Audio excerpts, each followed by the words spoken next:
Foi lançada na tarde desta segunda-feira a Frente Parlamentar de Defesa da Agricultura Familiar e Regularização Fundiária na Assembleia Legislativa. A reportagem é de Sêmia Mauad. Mato Grosso é o maior produtor de grãos do Brasil. Os dados da Companhia Nacional de Abastecimento, CONAB, indicam que sejam produzidos aqui 67 milhões de toneladas. A produção do estado equivale a 28% da média nacional. Produtores que contam com propriedades bem estruturadas e maquinários de alta tecnologia.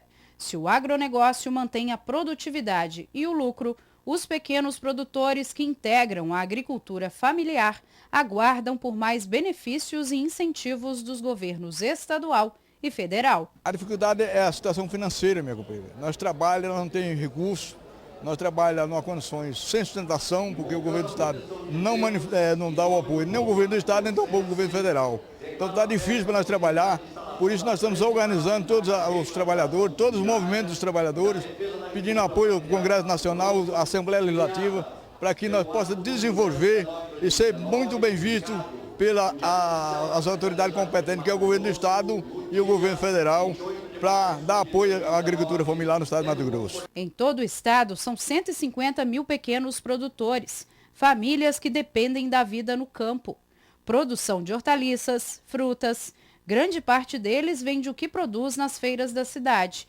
Para discutir as dificuldades enfrentadas por eles na lavoura, a Assembleia criou uma frente parlamentar em defesa da agricultura familiar. A agricultura familiar está passando por grande dificuldade no estado, já desde 2015 não consegue acessar crédito junto ao Banco do Brasil por conta da exigência do decreto 203 de 2015 do Pedro Tax, que obriga a APF, que é a autorização provisória de funcionamento, sem a qual o banco não pode liberar. É o único estado que tem essa obrigatoriedade e 4 anos já sem crédito, eles têm tido uma dificuldade muito grande para sobreviver, para desenvolver, e nós queremos com a frente agora enfrentar essas pautas e também demonstrar que a agricultura familiar existe em Mato Grosso, é forte e que precisa superar esses obstáculos. Outra preocupação é com os conflitos de terras.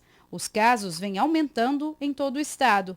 Segundo o relatório do Caderno de Conflitos do Brasil, no ano passado, das 552 mil pessoas que trabalham no campo, 28 mil se envolveram ou sofreram algum tipo de conflito. Eles são resultados dessa política de concentração fundiária em nosso país e não é diferente no estado de Mato Grosso.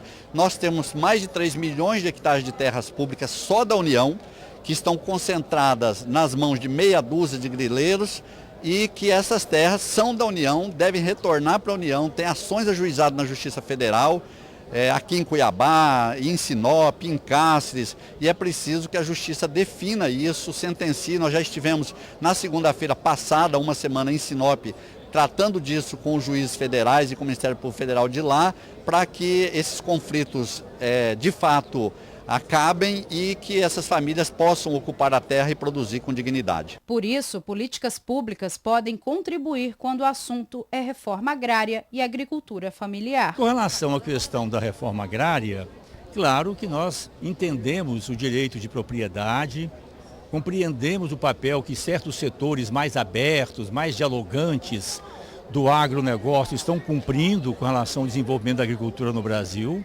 Mas nós precisamos também estabelecer relações muito claras com relação à questão da agroecologia. Nós queremos alimentos saudáveis que realmente promovam a vida e a saúde das pessoas.